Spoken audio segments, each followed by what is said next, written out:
Hello guys, magandang hapon sa inyo lahat. Ito ulit si Mike Padua at nakatuloy tayo sa pinaka-latest update sa bagyong si Egay with international name Taksori na yung hapon po ng Miyerkules, ika-26 ng buwan ng Hulyo 2023. At ito pong ating Tagalog version, pinaglilingkod sa inyo ng Typhoon 2000 in partnership with Naga College Foundation, Aboitiz Power, Bank of the Philippine Islands, Avenue Plaza Hotel, ang lokal na gobyerno ng Naga City headed by our Honorable Mayor Nelson Legacion at ang ating Honorable Congressman Gabi Bordado ng ikatlong distrito ng Camarines Sur.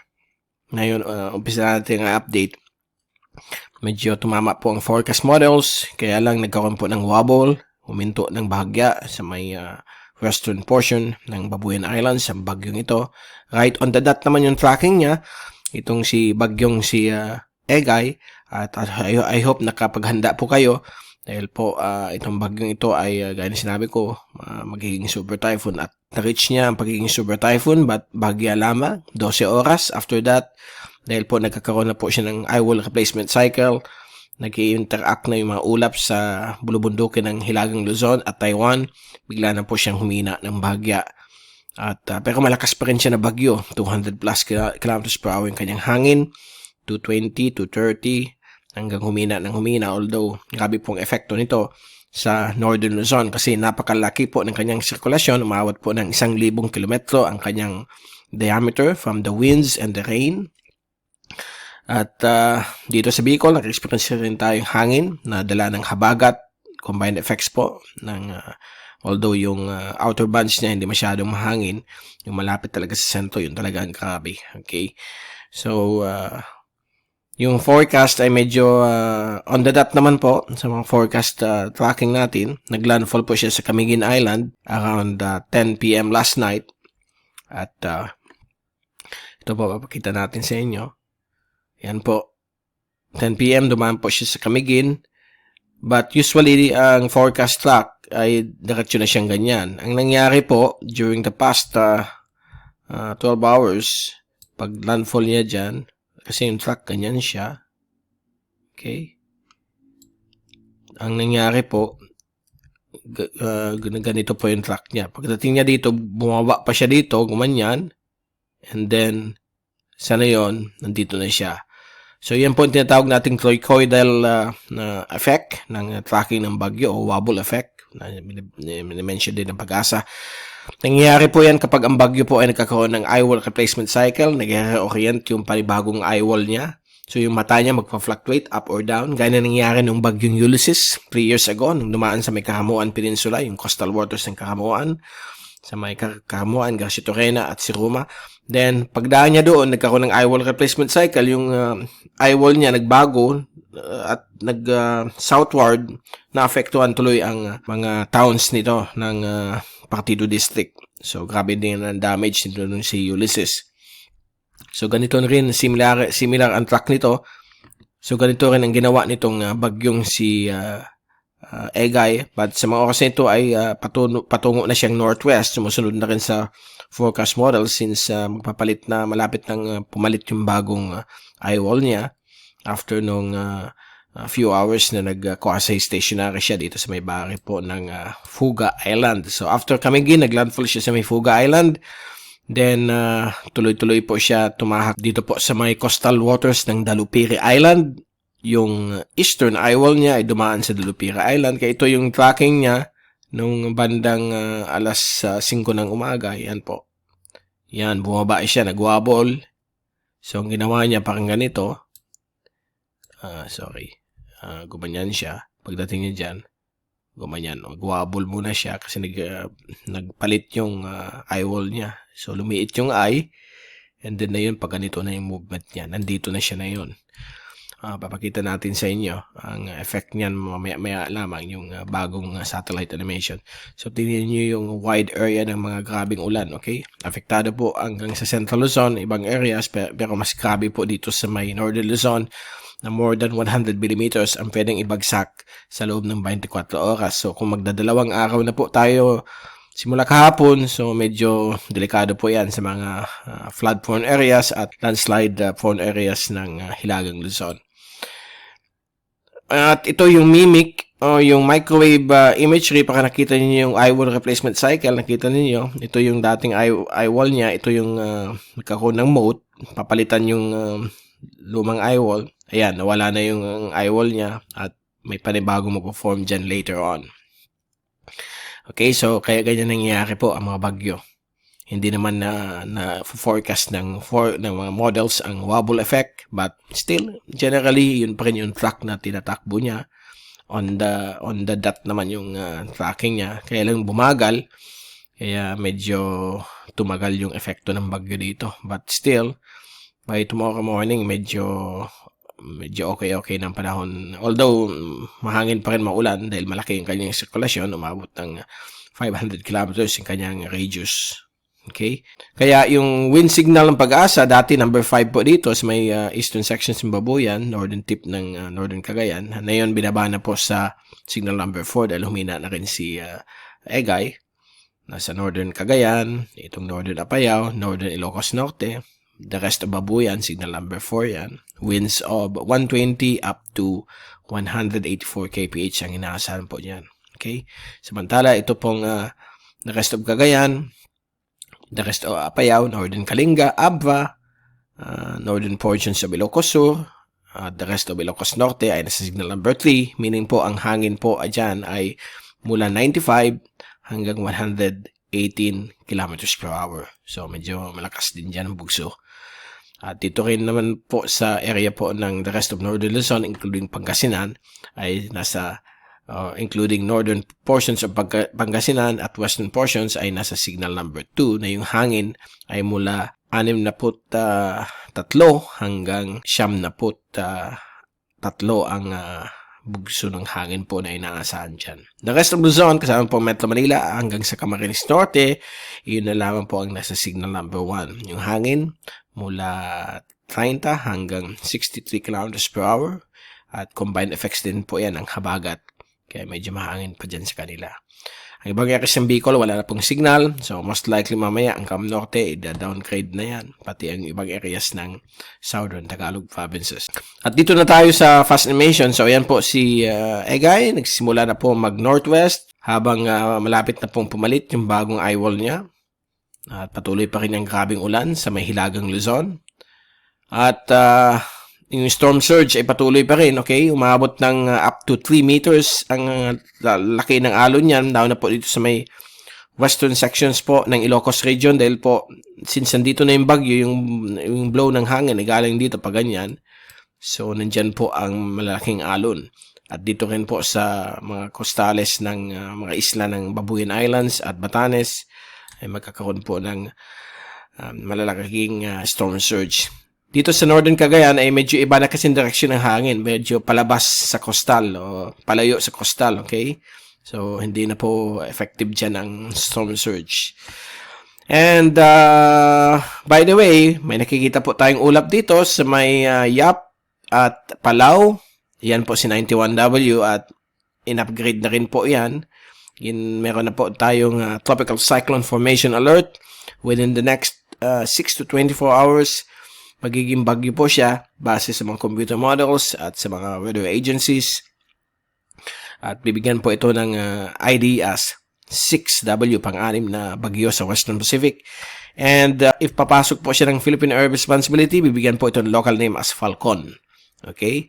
Pero wag kayo mag-worry. Ang good news, ang tracking niya now ay patungo pong Okinawa at southeastern China. So dito po siya pupunta within the next 5 to 7 days. So, yan po ang magiging tracking nitong si Falcon. Although walang epekto ito sa atin, problema nito, hihikayat pa rin. Kumbaga, sasalo ni Falcon ang paghikayat ni Egay sa habagat. So, siya ang papalit. Although, makikita natin kung gaano kalakas ang ulan sa western sections of Luzon and Mimaropa. So, yan po hanggang ito yung sinasabi nating siyam-siyam. Pag panahon ng Agosto, pag peak ng habagat, pag maraming bagyo na sunod-sunod din ang epekto ng habagat, minsan umaabot ng 3 linggo. Okay, so maghanda po tayo sa mga lagi binabaha sa Luzon. Pero may good news din po sa mga dams at agricultural areas ng ating bansa. particularly yung mga hydroelectric power plants ng Luzon, mukhang makakatulong po itong mga grabing ulan para ipuno just in time for the arrival of the El Nino, yung effects ng El Nino. Although nasa El Nino na tayo, yung epekto niyan na yung bare months hanggang early 2024. So, timing din na may positive vibes na binigay itong bagyong ito sa ating bansa, sa agriculture. Alam natin na negative ang vibes pagdating sa baha at landslides. So, kumbaga, nagkakaroon rin ng pros and cons itong mga bagyo. Ang cons, ayaw natin yan kasi nagbabaha. Ang pros naman ito ay siyempre, makakatulong ito sa mga dams at hydroelectric power plants sa ating bansa. Okay, so yan po ang fast animation. Ito po yung 3-minute satellite loop mula sa Himawari 8. Galing sa NOAA po ito. So, kita po ninyo yung kanyang eye nandito. Talagang covered with heavy rainfall ang Northern Luzon. So, please take all necessary precautions. Ito po yung latest tracking na yon mula sa weathernerds.org. Satellite animation din ito. AVN satellite imagery. Ayan po, nakita po niyo yung pulang iyan at gray. Sobrang lakas po ng ulan yan. Ayan po. Kasi po, negative 70 to negative 80 degrees centigrade yung ulap niyan sa pinaka-taas niya, sa pinakatuktok. So, in return, sa may baba niyan, buhos na po yung ulan. Okay? So, yan po, nagbibigay ng downpour, precipitation dito sa Ilagang Luzon. So, mag-iingat po tayong lahat. At sa windy.com, zoom in satellite animation, meron pa rin epekto ang habagat sa may Palawan at Western Visayas. May mga pabugso-bugsong ulan pa rin. Sa Bicol, mga light drizzles na lang. May paminsan-minsan, may mga isolated areas na may dumadaan pong biglaan lang ng mga pag-ulan, a few seconds, then wala na po. Okay, so halos tuyo na po dito sa Naga City at sa ibang parte po ng Bicol region. Okay, so ito po yung binabantay nating next. Si soon-to-be Falcon. Active na po yan and mukhang mag-intensify po ito, magiging isang bagyo din. Tandaan po natin na sa peak na po tayo ng tropical cyclone formation. Usually July, August, September, marami pong bagyo yan nagpo-form. But dahil sa panahon ng habagat, ay nandun po sila sa may taas. Halos pataas ang galaw nila dahil sa location ng high pressure ridge sa may southeast of Japan. And ito po yung tracking natin kaninang 11 o'clock. So i-update natin yan. Mamaya siguro nandito na siya as we speak. 4 or 5 p.m. na kasi. So, yan po ang galaw niya for the next 24 hours. Mamayang gabi, dadaan po siya sa may western sections ng Bashi Channel. And then, by tomorrow morning, labas na po siya ng Philippine Area of Responsibility. Okay? And then, hihina na po siya sa Category 2. Inaasahan pa rin mga pabugso-bugsong typhoon force winds sa Ilocos Norte, northern portions ng Ilocos Sur, at sa ibang parte po ng extreme northern Luzon. Pinakita na natin yung wind signal ng Pag-asa. So, yun na po yung binanggit natin kanina. And then, within the next 48 hours, landfall po siya sa may Fujian province. So, that will happen 8 a.m. on Friday. So, dyan po siya magla-landfall at mamamatay na po siya dyan. So, yan po ang magiging track ng bagyo. Lahat ng Asian agencies nag-agree. Landfall po dito sa may area po ng southeastern China within the next 48 hours. Actually, 36 hours na lang po yan. Landfall na po siya dyan. And sa ating wind forecast mula sa European model. So, ito po. Papakita natin sa inyo kung anong gagalaw po dito ni Falcon. Ayan po. Aakyat po siya. Friday. Malapit na pa sa PAR. Sabado, papasok po siya ng area of responsibility bilang tropical storm. I-enhance niya ang habagat. So, extended po ang habagat hanggang next week dahil dito sa bagong bagyong Falcon. Mawala lang kung hindi sana nag-form si Falcon, balik na sa dati yung panahon natin. Mainit sa umaga, hapon, may mga isolated thunderstorms. And Sunday, yan po, magiging severe tropical storm.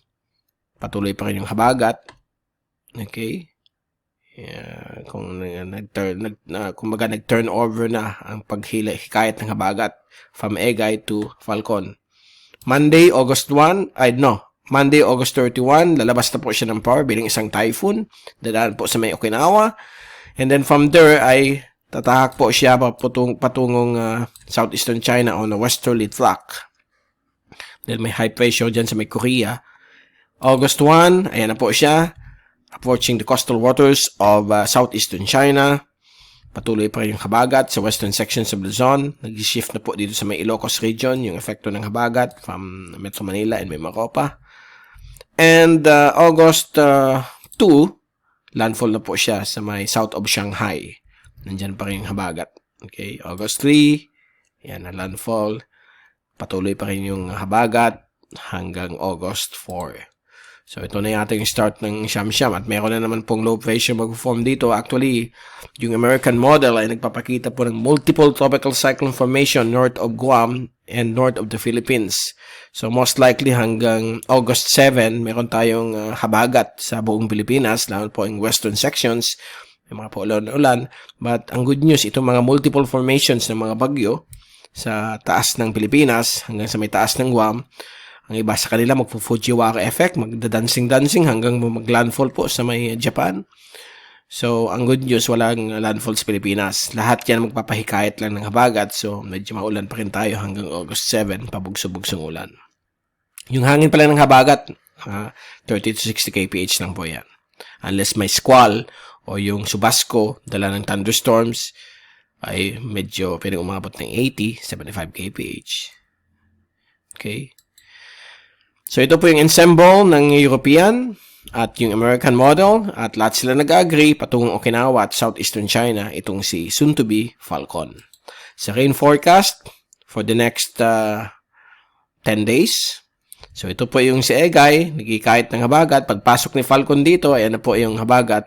Patuloy pa rin sa western sections ng Luzon.